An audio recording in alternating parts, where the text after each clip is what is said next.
Hello, everyone, and welcome to Alta Journal's California Book Club. It's a thrill to be here tonight for Helena María Viramontes, host John Freeman, and special guest Manuel Munoz. We're going to be talking tonight about Under the Feet of Jesus, an extraordinary book. My name is Blaise Zuriga. I'm Alta Journal's editorial director, and we've got a full house tonight. So I encourage everyone to please use chat. Say where you're logging in from, where you're zooming in from. I'm in San Francisco, and it's sunny out tonight. Who knew? While you do that, I'm going to do a little housekeeping. Tonight's event is part of the California Book Club. It's Alta's free monthly gathering that takes place on the third Thursday of each month. We feature books that we think sort of act as a definitive guide to understanding life in the Golden State. And in the weeks leading up to each club meeting, altaonline.com publishes numerous articles, essays, and excerpts. We've got an essay by John Freeman. It's really extraordinary. A piece by Anita Felicelli, Alta staffer Elizabeth Casillas. And also in each quarterly's issue, we always salute and celebrate the upcoming authors. Here's a wonderful essay by Helena for tonight, Taking the Jugular Pulse. Highly recommend this. And we've even commissioned a special cocktail for tonight's gathering. If you go on altaonline.com, you can find it. It's appropriately called Under the Feet of Jesus. It's got peach and orange juice and a little bit of gin, or so I'm told. So you might want to have that refreshing drink by your side tonight. And all the articles featured in the California Book Club are free. They're in the newsletter. It's free to sign up for that. We also have numerous newsletters that are also free. And we also have an event called Alta Live, which happens on every Wednesday at 12:30. It's free. Again, highly encourage you to check it out. Please visit our site, altaonline.com. Check out the newsletters, check out our upcoming events, and sign up. Tonight's event will be recorded, and all previous CBC gatherings are also available for watching. This club would not be possible without the amazing support of our partners.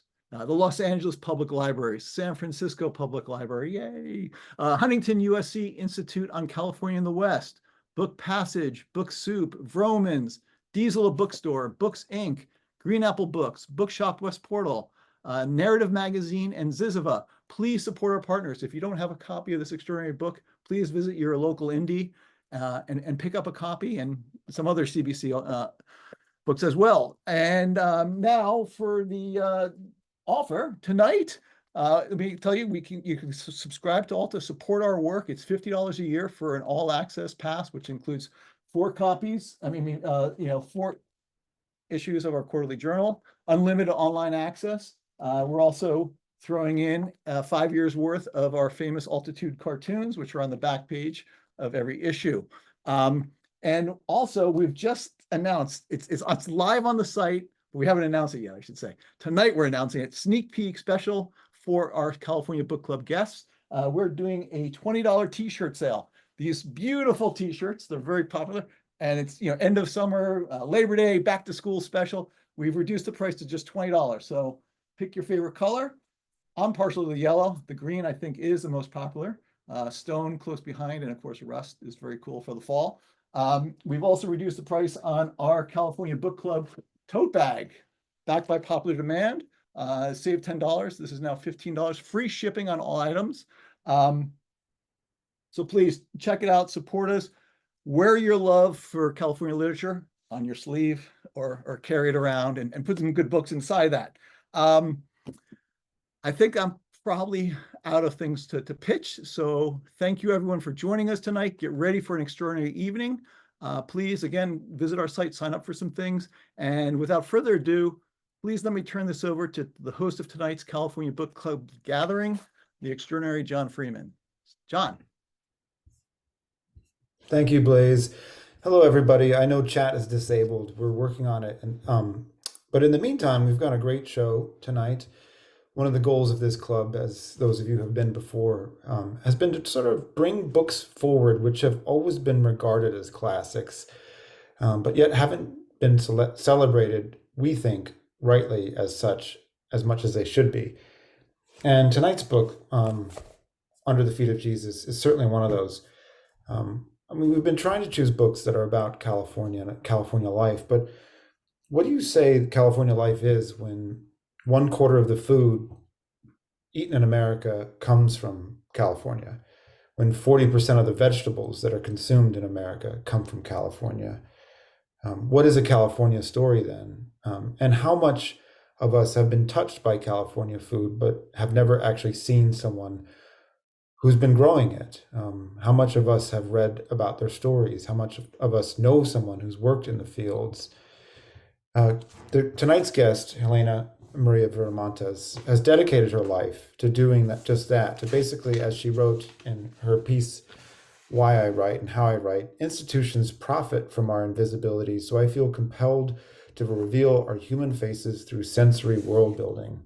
This is an exquisite description of her literary method, but I think it's very difficult to go from that urge to writing the kinds of masterpieces that she's been doing in her lifetime.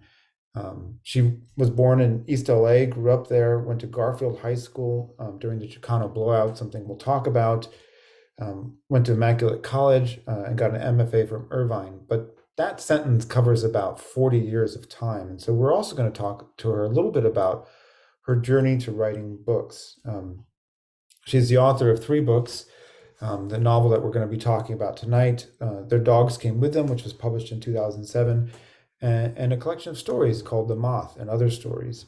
And also, one of the brilliant things about tonight is that we are here with not only just one of the most important writers, I think, in America, and her ability to describe the life and the intimate, personal, detailed lives of people who grow and work in the fields of California, but one of her students who learned to tell stories himself, taking classes with Helena Maria Viramontes at Cornell University, and that is the MacArthur and Whiting Award winning short story writer and novelist Manuel Munoz, whose most recent book is The Consequences, which was published in 2022. They are going to have a lot to talk about. Both of them grew up partially working in the fields themselves. But let's just bring her on now. Helena, please join us at the California Book Club.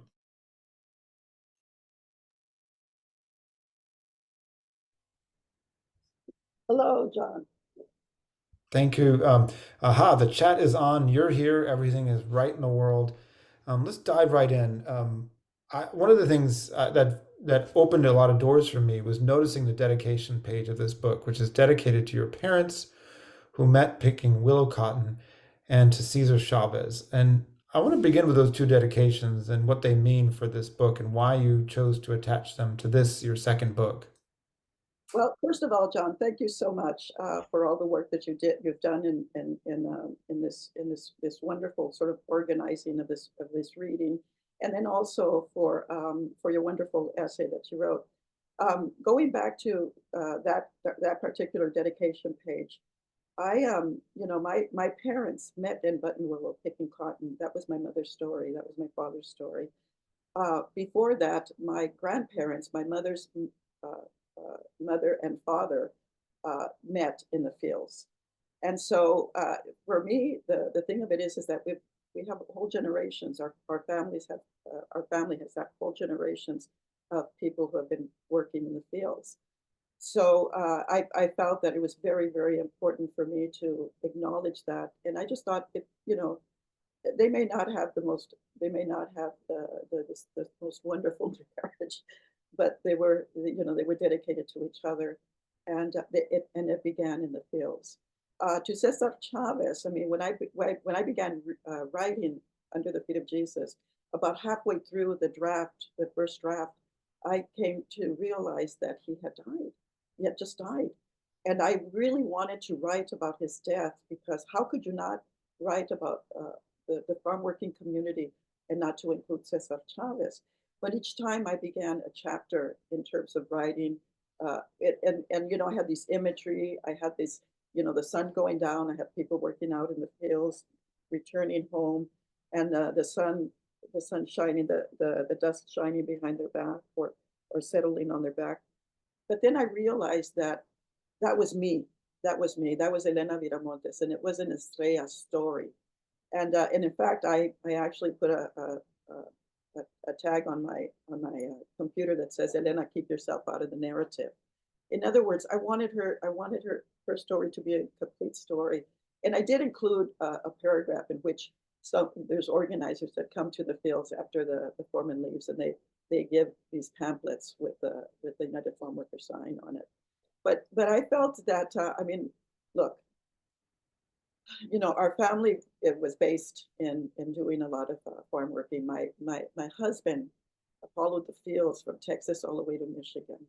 I mean, Manuel has worked in the. I mean, we've all worked the fields, and so we've never been really subject to a novel or a story or I mean, The Grapes of Wrath was a beautiful, beautiful, beautiful novel and an indignant novel and a strong novel and a good novel by which, to get people moving towards recognizing what was going on. At the same time, there weren't any Mexicanos in there. And there were a lot of Mexicanos there. And, and he was actually challenged he was challenged about why there was that exclusion. And his thoughts were, well, nobody would read it if there were. And so that's why for me, when I first started Under the Feet of Jesus, I knew I really, really had to write a very strong novel.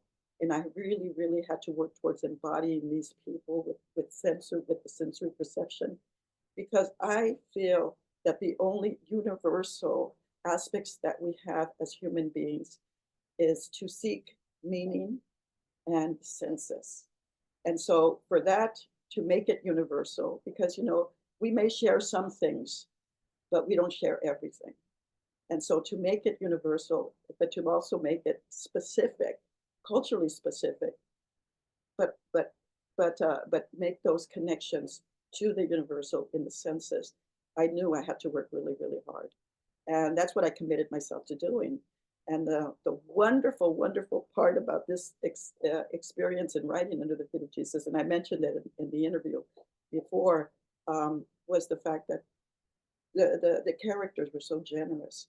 The landscape was so beautiful that I had to work towards translating that into words, but the perception was already there. The views, the cinematography was already there in my mind. So it was a matter now. The challenge was how to get that translation into language that would then be able to reach everybody,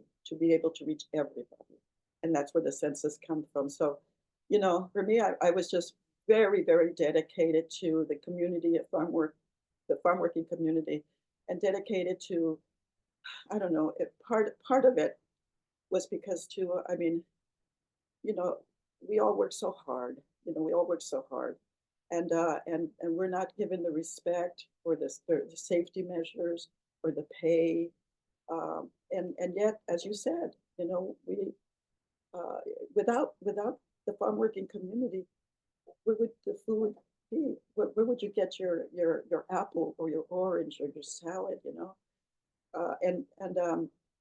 When the book first came out, I do remember being interviewed somewhere on the East Coast, and this interviewer asked me, "Why do you think people should be so concerned about this community?" And I said, without them, you cannot hold an apple without the handprint of a farm worker. So yeah, be concerned, love them, appreciate them, give them the safety measures that we need. So anyway, another question that really bothered me too, John, is one question that everybody kept asking, why was it political? And I kept saying, where are the politics? Where are the politics? Is it because I'm writing about poverty? Because I'm writing about the poor people?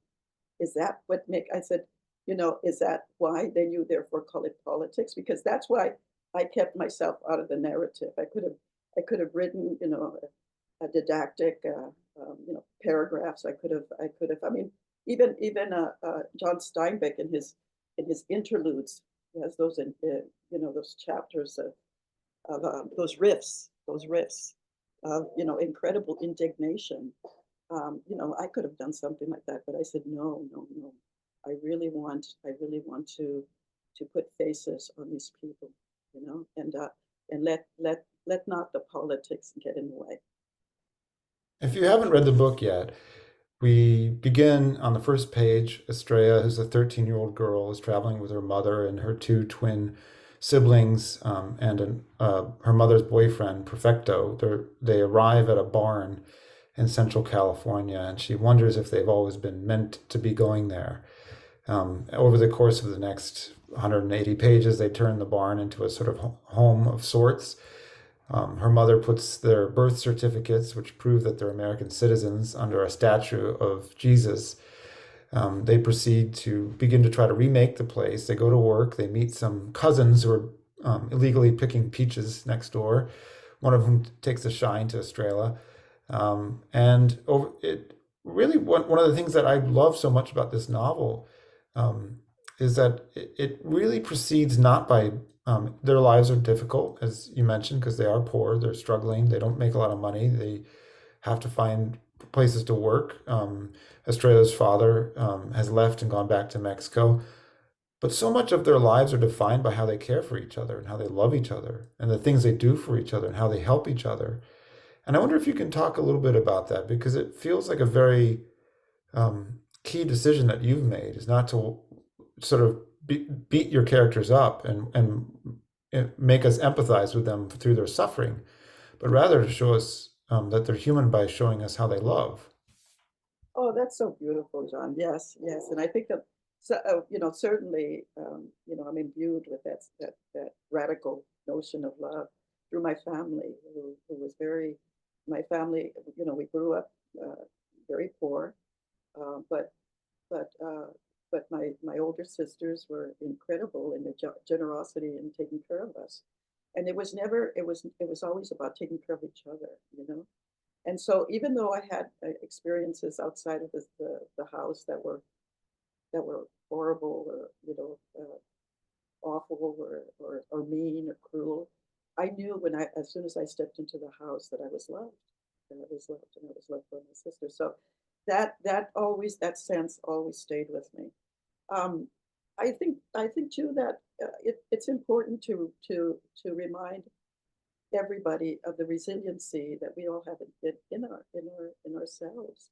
And here they struggle very much to care for each other, but they also take care of each other. They also, I mean, when Petra is bathing when Petra is bathing the twins, when she's making the tortillas, you know, I put my camera thing on it to say how beautiful these instances of sheer care is, you know. And so, you know, all I did was you know just concentrate my my my gaze on each and every one of these scenes.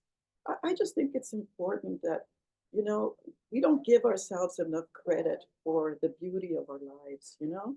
And so, you know, my if I can call it a philosophy, it's all about finding the sacred in the everyday practices that we do. It's always finding that specialness in the way we do things, no matter what we do. Once we recognize how beautiful these things are, then it becomes, I don't know, it becomes a practice, and then all of the world. It's not that the world becomes beautiful, but the power to live it, in the power to go through it in some kind of sacred importance gives it a force. You know, it gives you a force. And that's the power that I see in Estrella. That's why she had to go up to the roof. She had to go up and summons all those who strayed. Because to recognize the power of love is revolutionary. You know, it's like, you know, I am not going to let people hurt my people. I am not going to let someone starve. I am going to take care of somebody else, even with the resources that we have. And when we see these incredible, you know, news stories time and time and time again, I mean, we have to remind ourselves as Mr. Rogers, you know, taught us, you know, recognize those who are kind, recognize those who recognize the helpers. And let And them know. it's not only isolated to one particular, I mean, as you mentioned, Estrella takes care of her younger siblings. Petra takes care of Estrella. Alejo, her sort of love interest, takes care of his cousin. His cousin tries to take care of him until Alejo gets sprayed with pesticides, and then Petra takes care of Alejo, and so it's this constant linkages of people. And one of the core people at the heart of this network of care is Perfecto, who's 70, 72, I think, and he's Petra's boyfriend. He's kind of looking after them, but he's not the only one looking after them. And he's kind of a handyman. And you have this wonderful passage where he sort of has these tools, and he begins to show Estrella, who's been neglected in schools because she can't attend as regularly as other students, what each thing means. And maybe you could read from that. Sure, sure. Yeah, I think it's so true too, you know, all right.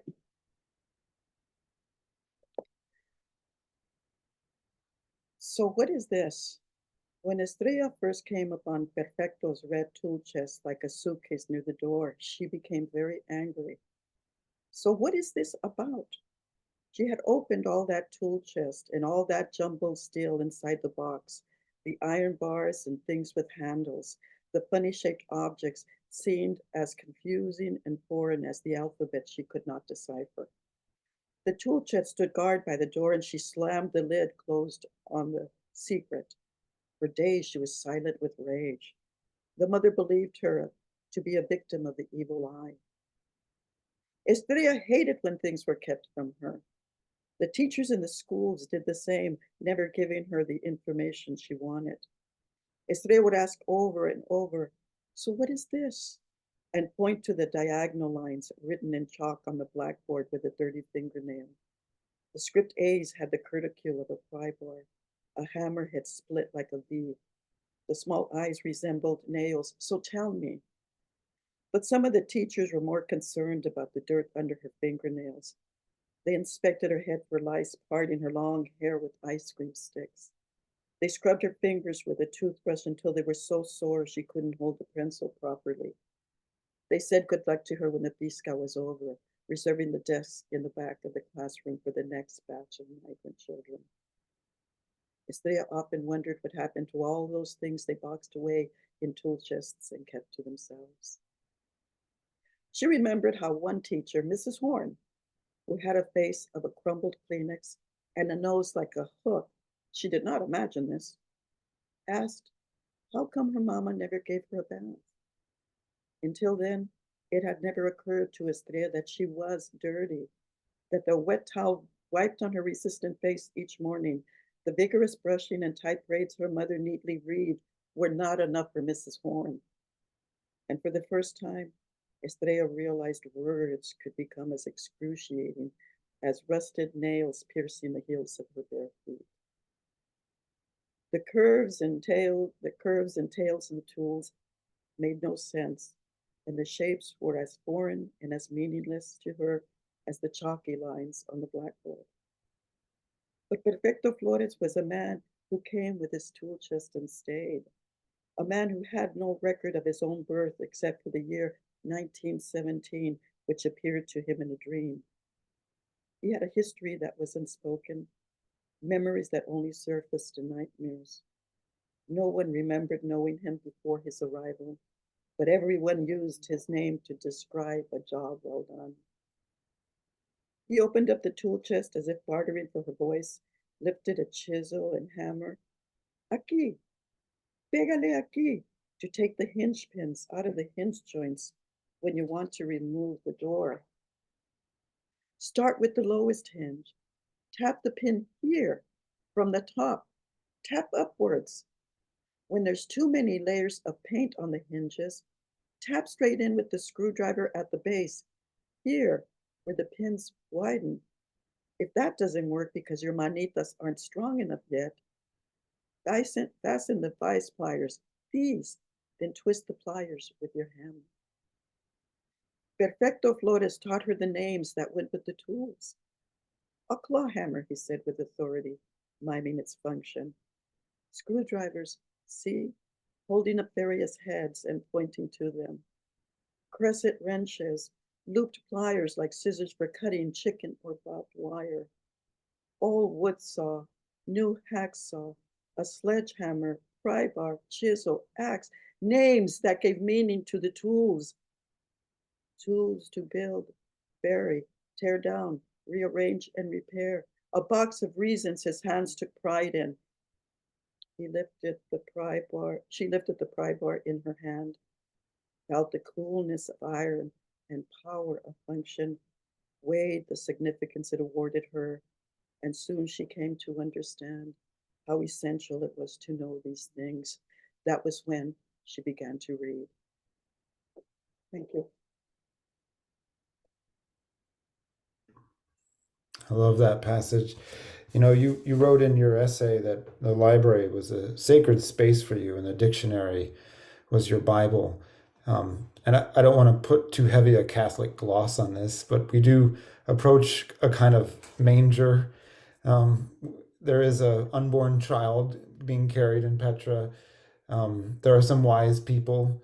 And also Jesus is in the title and Jesus is in the book. There are droplets of blood here and there. There's a lot of biblical iconography. Yeah. And that section you just read reminds me of this, the power of naming the things in the world. And I wonder if you could talk a little bit about what ways, your upbringing as a Catholic person is expressed through this book, or that you want to express through this book. And Okay. is one of those ideas grace? Because someone was asking, is this what you're describing, grace? Yes, absolutely. I we grew up. My mother was grew up as a Latter-day Saint, and then converted to Catholicism to marry my father. And so my father was the one who was incredibly connected to the Catholic Church. He went to went to church every Sunday. He made sure that all of us, both the boys and the girls, there was a family of 9 children, people that we all went to church, we all went to catechism, what have you. But my father was a very strict patriarch. And so when I connected the Catholic Church with my father, I wanted to, by the time I was 15 or 16, I wanted to have nothing to do with either of them. But when I entered Immaculate Heart College, this is the beauty of the way, I don't even want to say religion, but the beauty of strong critical teaching teaches one to be humane and imaginative. I was so lucky to go to Immaculate Heart College. It was the only school that accepted me. And so I went, and in fact, Shady Moraga and I were in the same class, but I lived in the dorm and she was a commuter. But the nuns, you can look them up in Wikipedia. What these nuns did is that they were so, resistant to the Archbishop McIntyre, because they really wanted to do God's work. They wanted to work with the poor. They wanted to push social justice. Many of them really in a framework wanted to do the liberation of theology, where you go in and you try to dismantle these systems that oppress, and make people poorer, and they were incredible. I mean, they really taught us to be citizens of the world. That's the way they called the citizens of the world. And they brought in subjects, and they brought in, we were talking about abortion before Roe v. Wade. We were talking about reproductive rights. We were talking about death, the meaning of death, We were talking about all these incredible things. And so, I just exploded with ideas and imagination, and came to realize that, yeah, I could be a soul searching individual. I could be spiritual. I could use the dictionary as my Bible, and it wouldn't be antithesis. to religion. It wouldn't be antithesis to God. It would just merely be a different type of practice. And so, I was just very, very lucky, just out of serendipity or God's plan, who knows, to be placed in the hands of these sisters. And eventually, unfortunately, the school was so radical, it dissolved within a matter of years. And now the buildings are the American Film Institute, but that was the former American Art College. And I always so grateful for the education that I received from the teachers and the nuns there. Well, look at what splendors they have helped bring into the world, including your books.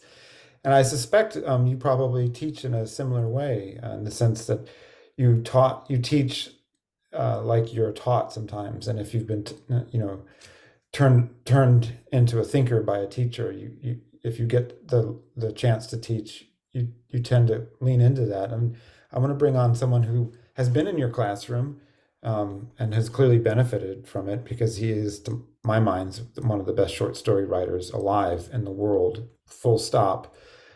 He's also a novelist. He now is teaching at the University of Arizona. He recently won a MacArthur Genius Grant. His latest book is The Consequences, Manuel Munoz. Please join us and ask your ex-teacher a question or two. Helena María Viramontes, it's so nice to see you. And thank you, John Freeman. Thank you, everybody, for inviting Helena to be part of this. I'm so thrilled when people get to experience who she is. And Helena, there's so many questions I can ask you here, but because we share a sense of place and understanding of what place might mean, I wondered if I could ask you about privacy. And what I mean by that is, when I was going back through passages of this book and looking at those places where Alejo and Estrella are sort of doing their initial dance around each other, they make what they can when they're like sharing a bottle of Coke. And both of us grew up in places where we didn't have the privacy to be our intimate selves. And I was wondering if you could speak to what that means for the kinds of stories we think about, our sexualities, how we express the erotic. I mean, there's so much, that comes into play when we think about the limited spaces that we have. Yeah, Manuel, it was like it's in the book, but it's not something that I put consciously. But you're right. I mean, when they divide the room, for example, where Petra can sleep, when Petra and Perfecto can sleep in one, and then the family sleeps in the other, and they divide with a blanket. They divide the room. Of course, I mean there isn't. Well, I shouldn't say there is no privacy, but it's a different type of privacy, I guess. I mean, we grew up in a 3-bedroom, 1-bathroom house, and there was 11 of us all together in that house, and that with the cousins and everything else. So, you could only imagine the privacy that we experienced as we were getting ready to go to school. Somebody was taking a shower, somebody was brushing their teeth. If you had a toothbrush,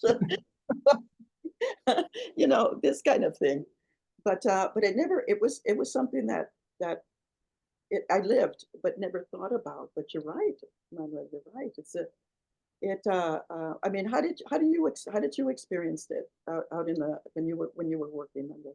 Well, very much the same thing. I mean, I grew up in a house that was 800 square feet, and at one time there was 8 of us living in there.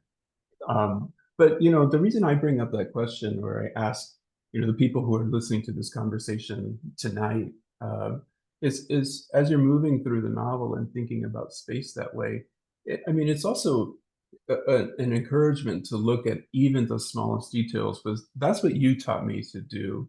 You spoke earlier about the serendipity of having, these powerful nuns come into your life and teach you how to look at the world and embrace the word. And you certainly did that with me too, because, I have an 800 square foot house that I was ashamed to talk about, but you flipped that right around and said, actually, you've got to describe down to the little bits of dust and crud and mildew, lo que sea, to make it as visible and as sensual to someone who has never experienced something like that. So I'm glad that I get to say that in front of a lot of people. To thank you, because it's a, you know, there's a lot. I still have it with my own students where they experience a sense of shame, thinking that their experiences or their circumstances just can't belong in a story, and that is absolutely incorrect. That's exactly where the story should begin. You know what I mean? Yeah, yeah. Can I ask you a question, though, Manuel? Oh, It, sure. You always do this. It's always a flip. The teacher that you are. I always get, of course, I always get very nerve-wracked about these interviews because, I'm a writer and I like to write things down, and I don't know what I'm thinking until it's down on paper. But I was reviewing some of my old notes, and I saw a note where it says, how can a writer reconcile the corporal activism, the bodily activism, with the invocations of reading and writing, you know? And that's what I think I tried to do with the two, and I was wondering if you would talk about your process, because I think you do that all the time too, how you reconcile these two in your work. Well, I don't know if I've ever reconciled that question because, again, going back to how you've taught me to think about what I do on the page and relationships with reader and community, that question has to keep evolving. Even when I was listening to earlier, speaking with John, when you said, you know, you revealed that one moment of keep yourself out of the novel, that was kind of eye-opening to me because I feel in some ways, and then your spirit's all over it. So it's like, well, that's not true, but it's in the different ways that it can be. It's always an either or. And again, it goes back to going back to when this book came out is actually 1995 is when I met you, which was I was 23 years old. And as you remember, I was very, very shy. I couldn't get a word out. And so much of what I could do, the only skill I had was listening. So that's why some of these passages, even the one that you just read now, where I'm witnessing one character teaching another, is absolutely reflective of the kind of person that you are. I mean, it's you understand what that process is, and I love the irony that we met in the academy, Yeah. where there are only privileged knowledges that can be, worth talking about, when instead we shared, and we knew that we shared experiences, pasts, and family circles that the academy didn't value, and we could speak in our own language. And I learned a lot. So I'm glad that you use that word serendipity to talk about those nuns, because I too feel it by having been in your orbit. Oh, Manuel, thank you so much. That's very kind of you. But what can I say? You're a bundle of talent. Even when you came in, that's why you came in. I mean, when we had 200, 300, 400 applications for 4 slots, you were one of them, and I was just so happy. I was just so happy.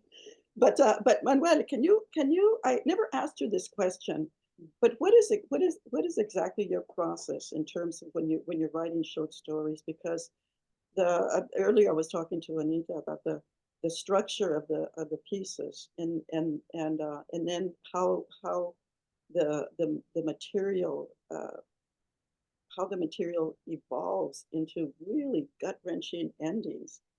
I'm just interested to, and I'm sure the people are very interested to find out how you write these brilliant stories. Well, again, there's that master stroke from you, like turning it right around. I think the mystery is coming from you, like trying to figure out.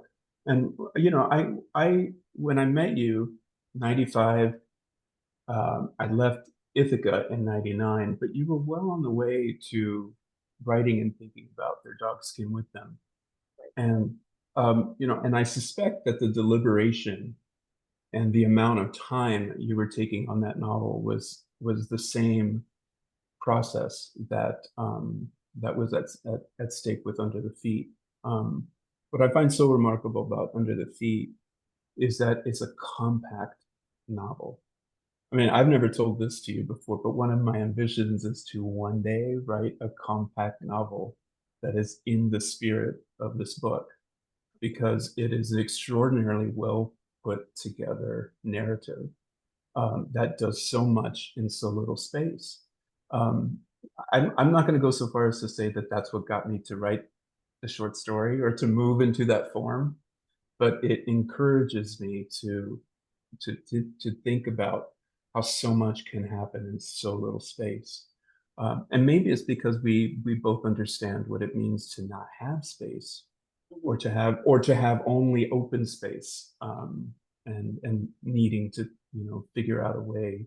To make your space. Yeah, yeah. So yeah, I'm hoping that some people, as they're listening to this, can sense the kind of teacher, student, mentor, mentee relationship that we had, because you've done it twice already. It's like you were constantly trying to get me talk, talk, talk, talk, and that's important, for those of us who are listening tonight and thinking about, you know, the amount of confidence we have to think about what we're writing or what we're drafting about.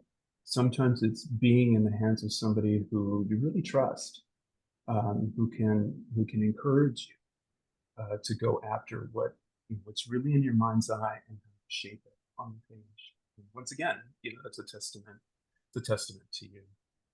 Yeah, we were talking about, well, first of all, thank you, Leonard. Thank you. We were talking about how sometimes the whole process of sitting down in solitude and writing, especially during the Trump years, when I just felt an incredible dismay and sadness, and then the pandemic hit, and that was another something. And how to feel as if you're doing something that is important. How do you how to how I was just writing, but then I realized how important that writing is. And not my writing, but the action of writing, the activism of writing, and how important that was for me, especially during those painful times. And I came to the realization that that became my activism. That was the most important thing that I could do at that time, was simply offer my my torturous sentences, my hours of solitude, to try to see if I could make a good sentence up to give to you, to give to the world, to give to someone, anybody who who was uh, uh, who had the time and the grace to want to read it. Yeah, So it's a generosity of spirit. I mean, yeah, again, that's you've spoken about that before, and it's a lesson I've taken to heart. That our writing doesn't have to do everything. And maybe when I came in when I was young, 23, 24 years old, I felt a certain pressure, that whatever I put on the page had to be so all encompassing and total. Um, and instead, I think the answer is what you just spoke to, which is, it is but one small gift that can go out into the world among many gifts that all of our artists offer us, whether they're writers, filmmakers, dancers. Um, everyone is offering, um, the things that help us survive. Either through matters of the heart or through, engaging our minds. exactly, exactly. And that, going back to that idea of grace, I think how important that is, to find that, to experience that grace, and then to provide that grace, even in the most challenging of times. And you and I, Manuel, have talked about how privileged we are to be able to have, roofs over our head, food in the refrigerator, to have that privilege to be able to sit down with our own imagination and see what we can come up with, see what kind of words. And it can be tormenting, it can be challenging, it can be a pain in the ass. And yet here we do it all the time, and we do it all the time because we're committed to good literature, we're committed to a good sense, we're committed to offering this to somebody. It's our offering, you know what I mean? And so I think that's why it's you know, writing is a powerful tool. It's an important part of our world. And you know, John talked about the library. Yeah, I mean, the Los Angeles library, to me, when I would walk in, it was my cathedral. I just looked at all the books all around, and I thought they all belong to me. You have the card catalog before we had literally the card catalog. Like you know, you were running through the fields to find a little book or something, you know, and pulling it out, and there it is, and you go on the adventure of the search. I mean, how beautiful is that? How beautiful is that? Very. It was beautiful to be able to talk to you, Helena. I Oh, appreciate being here. as always, it's such a pleasure talking with you and to see your face. We'll bring you back at the very end, quite soon, actually, unfortunately. But there's a lot of questions coming in from the audience, Helena Maria, and one of them I think relates to this, in the sense that you've just spoken about how to honor small spaces and pay attention to them with dignity and grace. But also, your words can go all over the world, and sometimes into small spaces of confinement. And Shirley Flores said, Helena Maria, can you talk about the impact of The Moths and Other Stories, which is now available to prisoners all over the country and translated? And she said, this is so important for our Chicana women prisoners. Yeah, it's you know, when one is writing a story, one does not even think about how it will, you know, go out into the world. And I am just so happy that I have seen it. In fact, even today, I had this beautiful email from a Chinese student in Beijing who wanted to come and study with me, and had written this and you know, we were trying to make arrangements for her to come and what have you, when there just wasn't enough monies, and so she ended up going to the University of Alberta in Edmonton. But I thought, but it was such a beautiful, because she said, I was just always so thrilled to have read The Moths and had seen myself in it. And I just thought, this is why I always come back to the senses. When I come back to the honest and authentic details that you give to one story, because and doing it in a sensory way, because that makes connections all over the world. And I also think that The Moths, I was told that The Moths is it also gives people catharsis, that people who you know, be it in prisons, be it in correctional facilities, be it in China, be it in India, um, that that sense of grandmother love, that sense of um, being different from the family, that sense of being so disconnected, and then finally um, having this connection through plants, through things like that with the grandma, and then having that grandmotherly loss.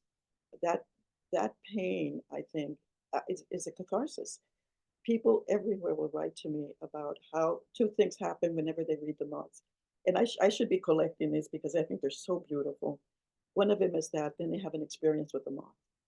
They have you know, a woman wrote about how she had a grocery. She was coming in after reading The Moths, and she had lost her husband, and you know, she put this bag down, and a mouth blew out, and she just began to cry because she knew that somehow, you know, this was a revision of her husband, kind of thing. I mean, time and time again, this little story. So somehow it makes a connection to um, uh, metamorphosis. It makes a connection to love. It makes a connection to permission to just sob. Sometimes it's like let it all out, you know, circles and circles of sadness and relief. Just let it all out, and then rise anew. You know. So again, that's a Catholic kind of image too that I can't escape.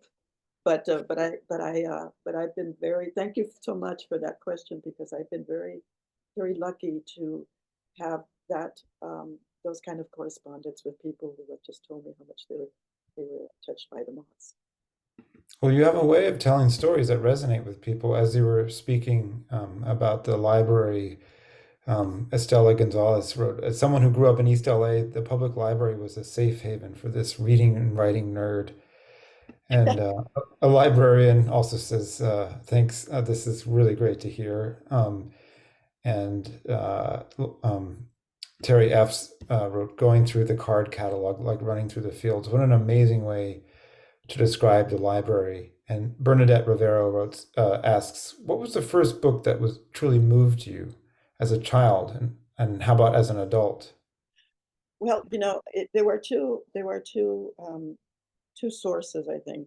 I think my sister Marianne was engaged to her husband, who was in Saigon at the time. This was during the Vietnam War, and there were several times she couldn't sleep, and so she would get up and put a towel over the lamp and read her Bible. And I always thought it was very mysterious to have this Bible in her drawer, And so when she was out, I would pull out the Bible and I would look at this beautiful book. I mean, I still can see the marshmallow kind of cover and the gold edges, and then you turn the book over and you see these these blonde angels. But I just so the reading some of the parables, then I would tell my younger brothers and sisters. So that was that was kind of a mysterious way of being introduced to the Bible. The other one was the World Book Encyclopedias. My father bought a set, and he bought it on credit. So we weren't allowed to touch them because they weren't paid for. But tell a child that. So my mother had them in the dining room on top of the buffet, and they were just the most beautiful books. So I steal one, no matter what volume it was, and just open it and just read information, or just look at things. I've always been very curious. Should just look at things and then put it back before I got in trouble. And I came to realize that for the longest time after that, that it was like every time I went to the library and I opened a book and I saw the printed word, I just knew there was something very important about learning about myself. I just knew, no matter what book it was, no matter what. And I came to the realization that it was because of the mystery of the Bible, and all this information with the World Book Encyclopedias came together in the printed word. And so so those are the two big influences. I really, when I graduated from Garfield, I was 17 years old. There was so many students there that they wanted to just push them out. So I decided to leave early after 2 years. And I went to Immaculate Heart, and it was at Immaculate Heart that I came to realize. Now, I realized I was very insufficiently educated, But I realized all I had to do was go to the library and pick out books. I mean, I remember being in a classroom and people talking about Aristotle Poetics. I thought, what's that? And so I'd go upstairs and I'd ask the librarian. I mean, I love librarians. And I would ask the librarian, what are Aristotle Poetics? Here, she'd give me this. And all of a sudden, I came to realize all I had to do was read the stuff, and that is how I slowly began to rush towards re-educating myself, because the teachers at Garfield, it was only a handful. I mean, we have thousands of students. It was only a handful that were truly dedicated to their students. They loved their students. I love teachers too, and they did what they could. But so anyway, so from then I read all of the socialist writers, the white socialist writers. Then I read all of the black. Then I read the prison letters, Bonhoeffer and George Jackson and the Barragan brothers. And then I read all of the black women writers, because it was the black women writers that really were beginning to allow us Chicanas to open up and start thinking about these things like the kitchen table and the garden and things that were very, very crucial for us growing up. So all those influences, I mean, that's why I guess waves, I go in waves, but all those influences are. How many of the black women writers that you were reading were poets? Because I feel like your language is so richly poetic, And I think I hear June Jordan and Audre Lorde in your pages, but I could just because I have read them recently. Well, yeah, definitely June Jordan, Audre Lorde, of course, Then there was Alice Walker, of course, Alice Walker, Gwendolyn Brooks, who I have the greatest respect for, and I consider Maud Martha one of the really modern contemporary works because she does something that nobody had done at that time. But yeah. But also, John, I'm a failed poet. I really wanted to be a poet so badly, and I tried poetry. And my first and only creative writing class at Immaculate Heart was with Eloise Klein Healy, very young Eloise Klein Healy, and she tried so hard to help me, but I came to realize I mean I had such respect for the poets. I just realized I didn't have that. But I could but I thought about this whole experimentation and the expression and the impulse to tell stories. So that's why I went into fiction. Well, James Joyce was a failed poet too, so I think you're in pretty good company. Someone is asking a question, Leah Moore. She says, I know we're short on time, but on the moss, she said, I've always been immensely fascinated by the role of faith and flight in all of your texts. At the end of Under the Feet of Jesus, Estrella stands up, poised for flight, beneath all those beautiful stars. And by the end of their dogs came with them, Tranquilina rides with the wind. I'm wondering how you conceive of the role of flight and faith in your texts. Just a small question for the top of the hour.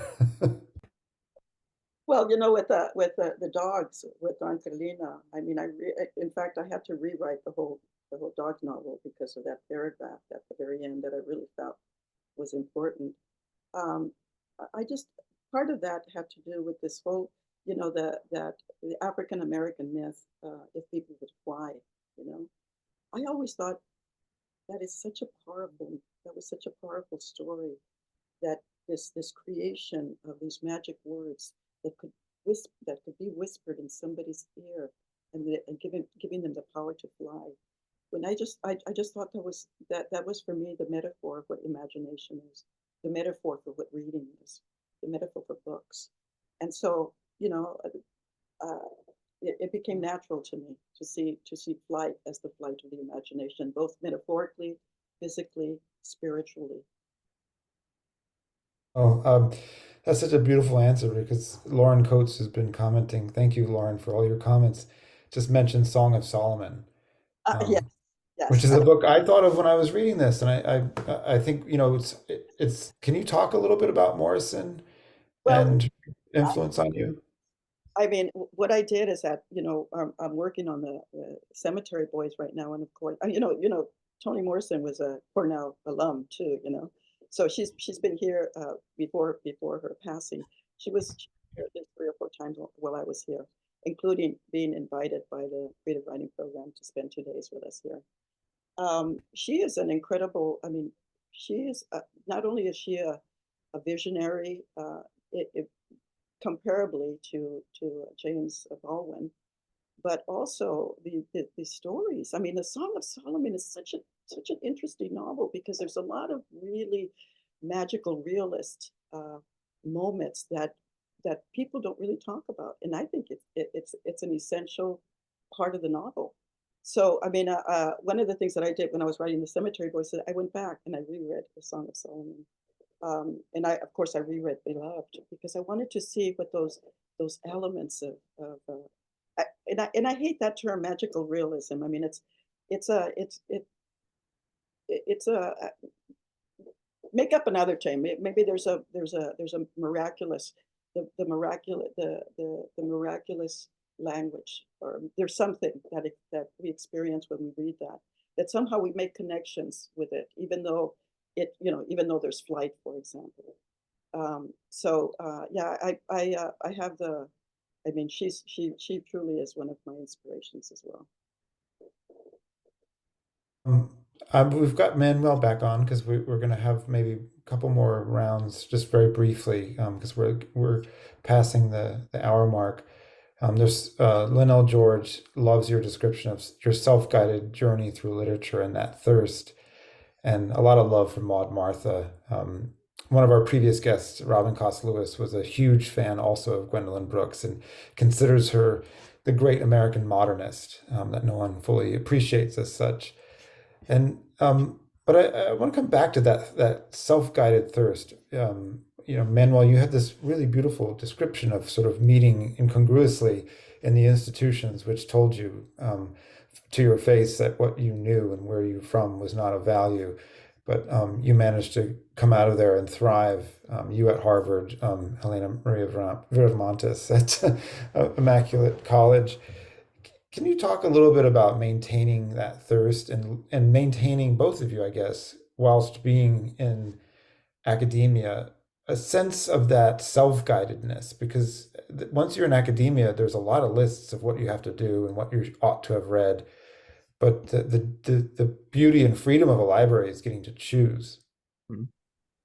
If I can just hint toward a story I've told many times, but one of our first conversations when I went to Elena's office, remember I'm 23 years old, and Elena was just asking me, have you read this? Have you read this? A lot of Mexican-American authors, a lot of Chicana authors, and my constant answer was no. And so her question to me is, you went to Harvard? And I said, yes. Well, what did you study there? And I said, well, it was mostly Shakespeare, and then I won't say exactly what she said, but she said, what did they do to you, Manuel? And she sent me to the library with a list of books, with a caveat. She always told me this. She said, not all of the titles that you're going to encounter are either things you're going to like or things that you may even respond to, but you need to know where you're coming from. And that was a huge, huge step in my education because, she was guiding me in a general direction, but she was certainly not telling me, that this or this person was going to be absolutely essential. She wanted me to have that sense of discovery.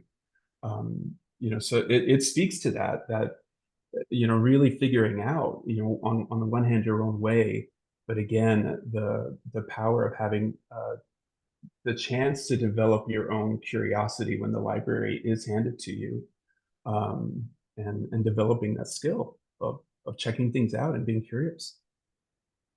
And just for the record, Maud Martha is my favorite novel. I mean, I've said that many times. I just adore that book.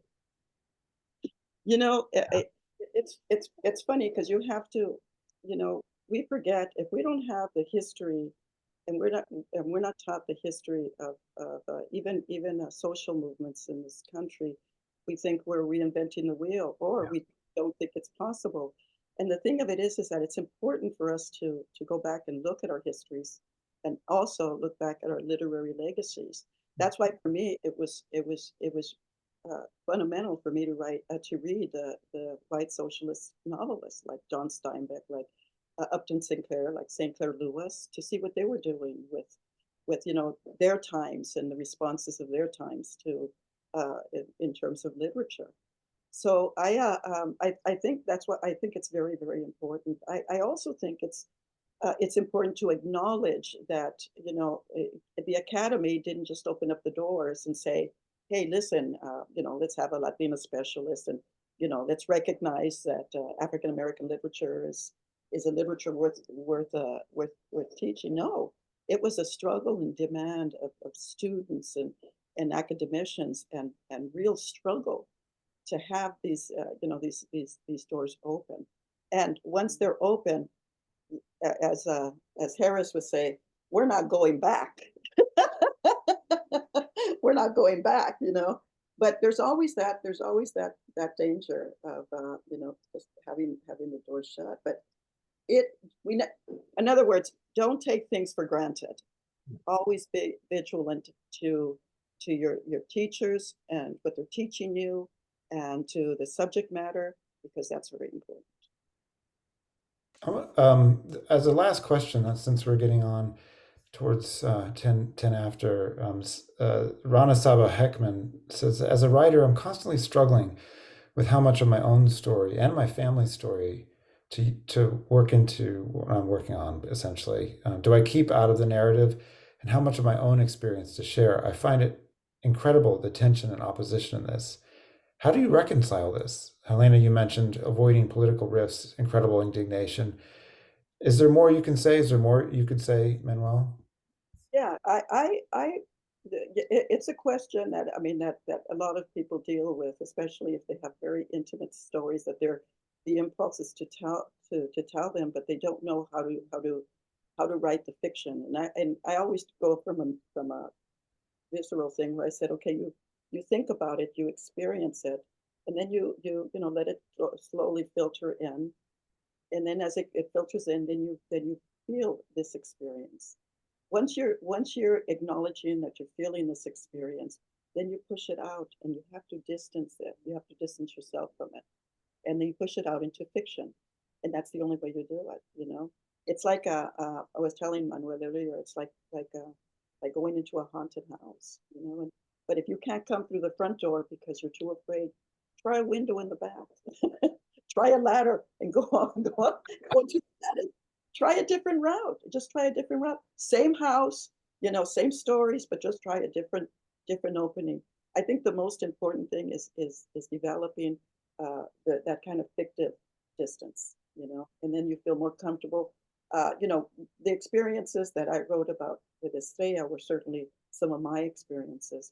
But then, you know, I push it out so that it's her that lives her story, not me trying to tell her story, but that she tells me her story. You know, Manuel. Well, also we have to be aware of what we're writing. Sometimes, we have to search for whether or not we're writing poems, whether or not memoir is our best route. But the reason I write fiction is that it allows me to put up that shield, to say there are going to be lots of different ways in which I can describe that feeling that you're talking about, Elena, without having to give way to that true vulnerability of what I know the story is that has ignited that passion in the first place. But all of us have to do that work, whether we're working in them, writing plays. I mean, there can be all sorts of ways in which we express what that story is. So it's a very complicated question, and definitely one for a whole special hour. So I hope you'll invite us back, John. We'll take it on. No, well, this is really tremendous. I mean, one of my other favorite California writers, who I think died too young, was this poet Shirley Ann Williams, who wrote peacock poems, and she wrote a antebellum historical novel called Dessa Rose. Um, and she's also grew up working in farm fields in California, and I feel like it has given some tremendous writers to this state, and the stories that both of you tell are exquisitely made and beautiful, and they honor both the teller and the person listening. And so it's been wonderful to spend an hour with you talking about this great novel, Helena Maria. We could talk about it forever. I could read it again and have a whole other hour with you. That poet's name is Shirley Ann Williams, but and the one we were just speaking of was Gwendolyn Brooks. Everyone can always read more Brooks in their life. Thank you very much, Helena Maria, for coming on, Manuel. This was a wonderful hour, and Blaze, I think you will give us some instructions now about where to go to either download it or talk some more. Wait, what about part two? Are we going to stick around? No, that was so great tonight. Wow. Thank you, everyone. I mean, so just lovely. Just genius pairing. Thank you, everybody. And thank you, everyone, for tuning in from all over, more than a dozen states. I was counting, looking to see where people were logging on from. And so it's just a credit to you, Helena, and Manuel. John, just wonderful. Tonight's program was recorded, or it's being recorded right now even. It'll be posted later tonight, a couple hours maybe, whatever. But if you want to watch, come to altaonline.com. It's obviously available tomorrow, and we'll send an email to everyone who joined tonight with a link as well and some summary of tonight's conversation. They'll also be a transcript posted and so on. And then, next month, we're going to have Danzy Senna for colored television. That's on September 19th. The California Book Club is always the third Thursday of every month, or usually anyway. So please join us for that. And in the meanwhile, please don't forget our special sale, the fantastic California Book Club tote bag with a zipper. It's a really great tote bag. I use it all the time. And then, of course, our t-shirt sale. It's a $20 t-shirt sale. These are really heavy duty t-shirts. They're great, just in time for back to school.